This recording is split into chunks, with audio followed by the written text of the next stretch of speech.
Okay. So maybe I don't think we really covered it very well. So why don't you explain this thing about assets that count? Okay. The assets that count, again, well, it's easy to say what doesn't count. Yeah. The home does not count, and your personal property, like cars, the stuff in your house. Okay. That's what doesn't count. The stuff that you need to live your life.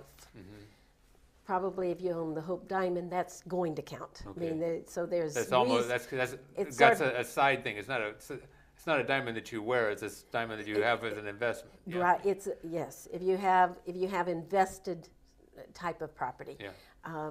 or even if you want to wear it, can't imagine someone wearing that big of a diamond. But if it's reasonable, basically the VA talks about reasonableness. So most people, it's not a problem. All their personal possessions, their personal effects, the household furniture and furnishings, their cars. Now if they own a fleet of cars as an investment, collectors of antique cars and stuff, we might have a problem with some of those. They might count. Again, they're more of an investment than for their personal use. Okay. Everything else then, everything else then is countable. Okay, good, thanks. So mostly investment type items, we're saying cash and investments. Money in the bank. Yeah, okay. Now, and other real estate. So real estate other than your residence. Other than and your then again, that would residence. usually be considered almost like an investment, although Correct. some people do have second homes, vacation Correct. homes. Second homes would be a problem. Okay. Now, so let's say that you want to do this conversion. We talked about maybe giving away some assets, maybe making gifts to kids or what have you. So, how would you go about it, and is there like a time frame that you're dealing with? Well, for VA benefits, the VA doesn't, what they call look back, and this is a concept that comes from Medi-Cal. Medi-Cal has a look back period of, in California, 30 months. So what you've done with your assets in the last 30 months, they look at and see if you've given them away or what you've done. In VA, that concept doesn't exist. So what you do before you apply is not taken into consideration. Now, there is a little bit of new twist. A few months ago, the VA came out with a new form, and on that form, in the instructions, it asks the claimant to provide information about all gifts they've ever made. Oh. I mean, what does that mean? Yeah. I mean, ever? So, and how big and everything. What we think that they're trying to get at is to try to determine if someone's given away their assets, but they really haven't. So they gave it to a child who might be, there are some limits on who you can give it to. You cannot give it to a relative who lives in the same household with you. Okay. So if you give it to that person before you apply, how are they going to find out about it unless you, of course, reveal it? So if you put it on there and they're looking to see if they find those gifts to relatives in the same household, then they can treat those assets as still owned by the veteran. Okay. But anyway, the key I think that you mentioned is before you apply. So before you apply. So any gifts that you make, you need to do before you start getting the paperwork that you're going to get into Veterans Affairs. I even tell my clients I want a completely clean statement. At the beginning of the month, the money was already gone. Okay. There is also another technique that I failed to mention is that a claimant can put other people on their title of their asset, and the VA will treat the asset as only proportionately owned by the claimant. Okay. And it's the claimant and the claimant's spouse that we're looking at all the assets of. So it's assets and income of the claimant and the claimant's spouse. Okay. So just to let you know where we are, we probably have about 8 minutes left, so we know we're going to be, there's a few points that I know that you're going to want to get in here. What benefits are available? Okay. I think we have a slide. A slide. The next one is pension with aid and attendance. We should mention this first. The pension with aid in attendance is a supplement that to the pension program. Okay. Oftentimes it's just called aid in attendance. Okay. And in addition to the other eligibility requirements for the pension that I mentioned before, to get the aid in attendance, you have to be either in a nursing home. You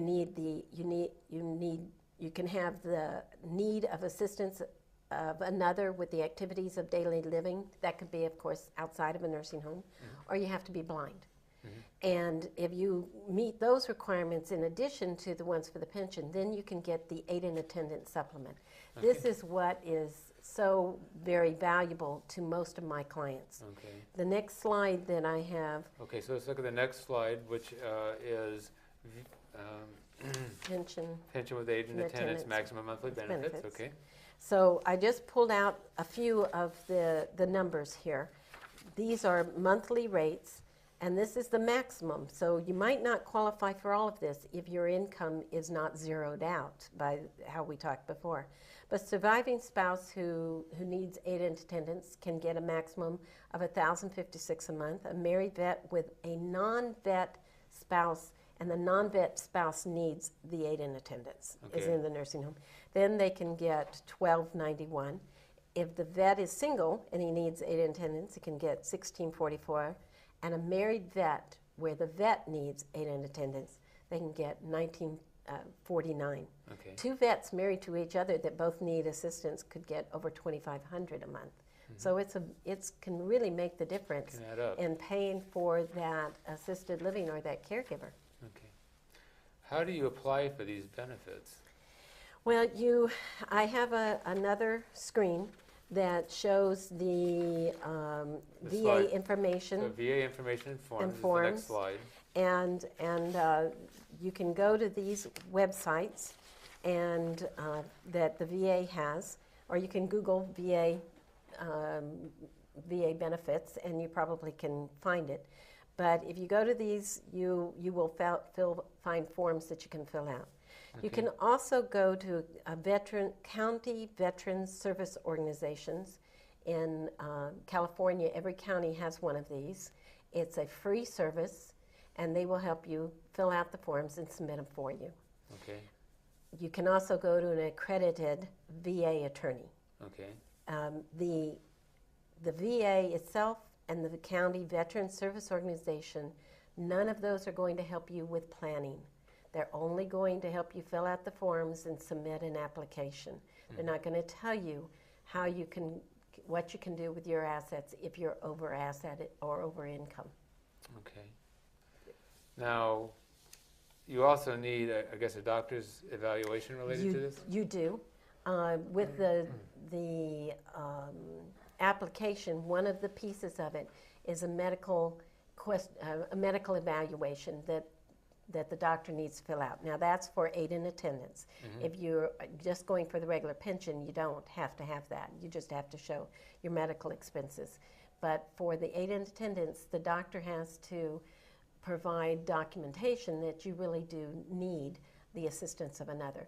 I have found in making most of the applications that that's one of the hardest pieces to get right.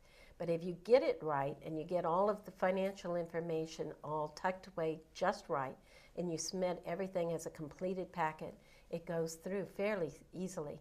Though I've heard of people who needed more things, it could go on for months and months and months.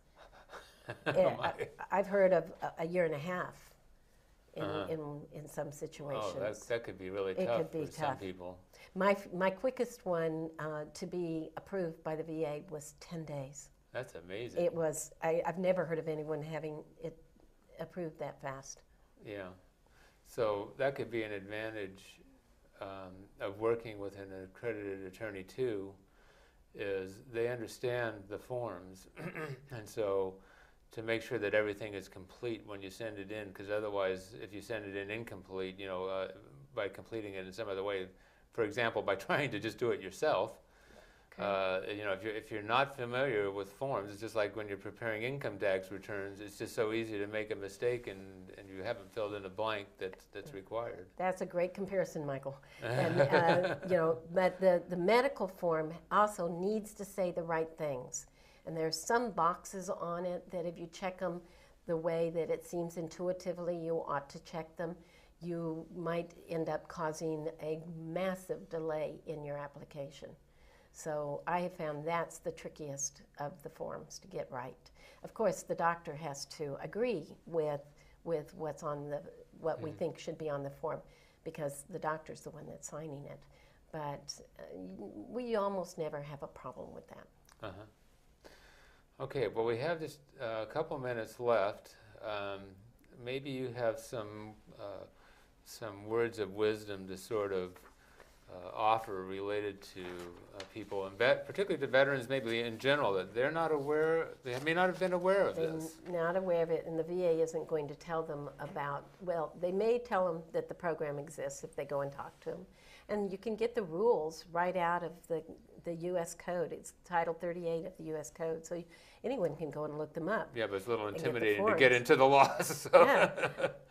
And there is a handbook, like a manual, that the VA representatives have to use, and that's available online as well. It's called the VA 21M-MR, okay. I believe. And if you go to that, you can page through it, and you can find a lot of the examples and what they're supposed to do and what they're not. But they're never going to tell you what you can do with your assets. Mm-hmm. They're just going to tell you what you can't do, mm-hmm. and what's going to count. Mm-hmm. And so an attorney's job is to take those rules and figure out, okay, what can you do given these rules? And that's what planning, tax planning, benefits planning, VA planning, all of that is looking at the rules and figuring out what you can do. And that's the role of mostly it's the role of attorneys. Great. Mm-hmm. Okay, Janice, well, I really appreciate you bringing this information. I hope that some of our viewers find this of value. Most of us at least have a family member who is a veteran, and so if you would share this information, we're going to be posting this video at our website, www.financialinsiderweekly.com. Folks, this is going to be a great benefit for some people and hopefully help your family. We hope you can join us next time on Financial Insider Weekly. Thank you, Michael. Thank you, Janice.